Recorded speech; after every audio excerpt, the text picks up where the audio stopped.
Es sabido que dentro de la disputa política a nivel nacional como internacional, tenemos nosotros un grave problema en cuanto a la pérdida de identidad en términos de lo que significa el manejo de los conceptos en esta lucha.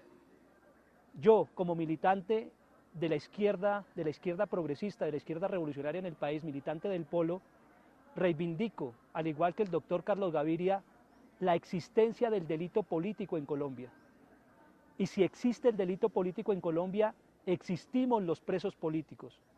Pero además de existir como prisioneros políticos, existimos también los prisioneros de conciencia que sin ni siquiera haber cometido delitos políticos, somos detenidos y metidos en estas mazmorras donde la vida no es nada fácil, donde la vida no es nada agradable por haber pensado de manera distinta. Es sabido que en este país, como en todo régimen fascista, porque esto es un régimen fascista en lo concreto, siempre se plantea la negación de los planteamientos y la existencia de los luchadores y de los que pensamos de manera distinta. El pensamiento único es una característica del fascismo y el pensamiento democrático, pluralista, diversa, es una característica de la democracia y que defendemos los que tenemos la bandera de la izquierda. Normalmente cuando observamos el problema del sistema carcelario, nos quedamos en la parte material de lo que significa el escenario de reclusión. Eso en palabras de Foucault, porque no son inventadas por mí, pero acudiendo a la experiencia académica que vislumbra y nos permite tener elementos más precisos, Foucault planteaba que nosotros normalmente nos quedamos en procurar una mejora del escenario y del espacio material donde nos tienen retenidos, pero olvidamos la esencia fundamental de lo que significa la estructura o el sistema que nos somete. Es decir, repito, en palabras de Foucault, olvidamos el alma, olvidamos el espíritu del sistema que es el que nos somete en este tipo de escenarios.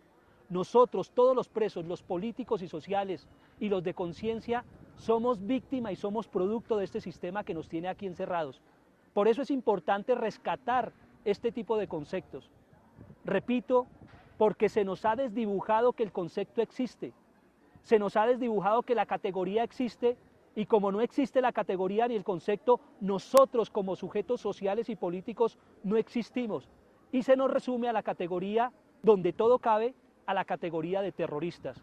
Nosotros, en mi caso en particular y en el caso de los presos políticos, no somos terroristas, tenemos unas ideas distintas y un modelo de país, un modelo de sociedad que tiene que ser una alternativa y no tiene que ser criminalizado o tachado como terrorista.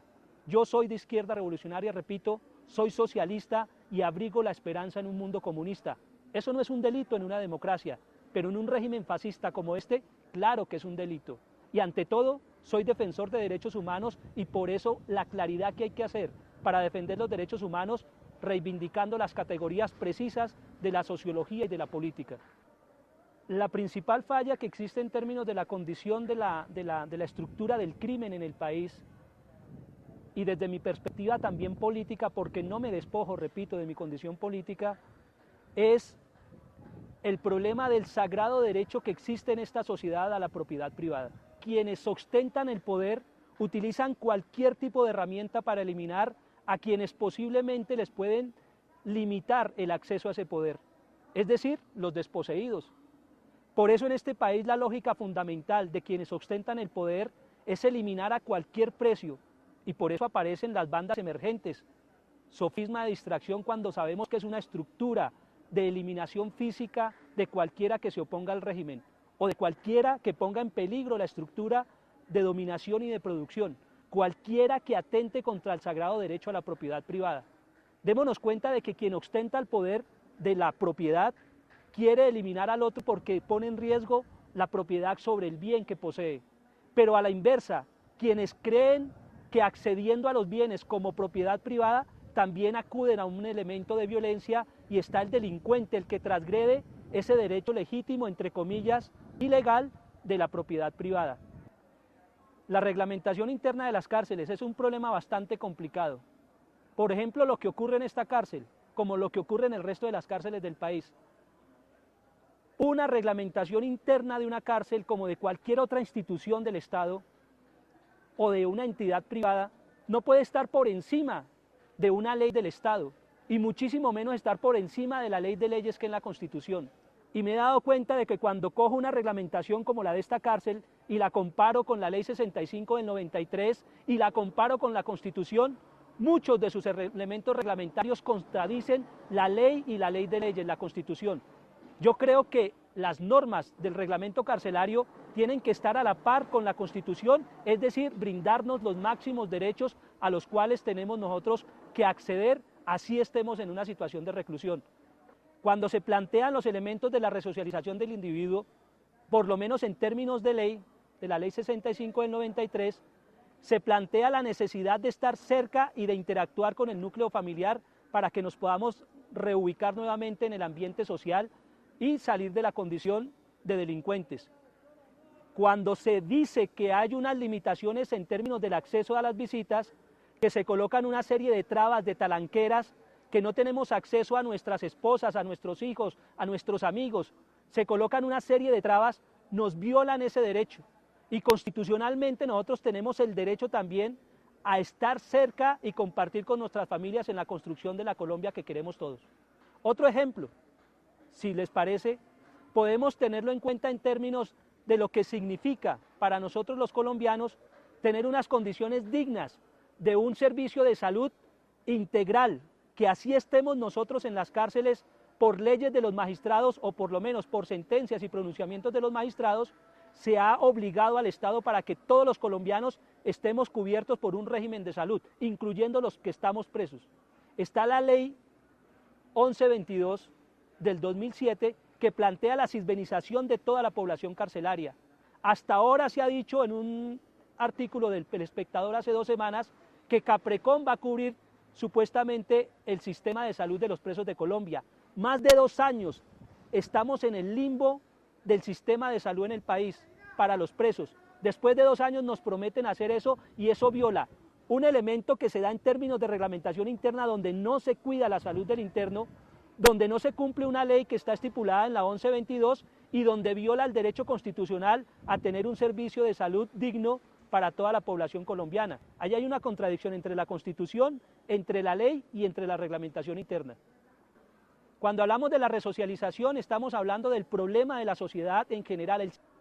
Hay un planteamiento concreto que es la socialización, que todo individuo tiene que entrar en un proceso de socialización.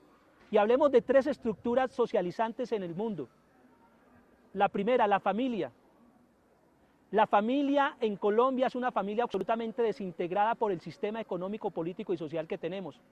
Un Estado que no brinda las garantías de trabajo, las garantías del principio a la dignidad y a la vida de los sujetos, le quita toda posibilidad al individuo de educarse en un escenario, de formarse en un escenario que es la familia. Ahí rompemos el proceso de socialización. Segundo, la escuela. El sistema educativo en Colombia como sistema integrante de la socialización es inexistente. En un país donde nos preocupamos por construir 10, 20, 30, 50 megacárceles con la última tecnología de control y de dominio, con vanidad y con orgullo lo mostramos ante el mundo, en vez de mostrar que el país fuera capaz de construir 50 universidades públicas con todos los derechos y todas las garantías para los ciudadanos, sería distinto. Aquí prevalece el mecanismo del control y la represión al mecanismo de la educación.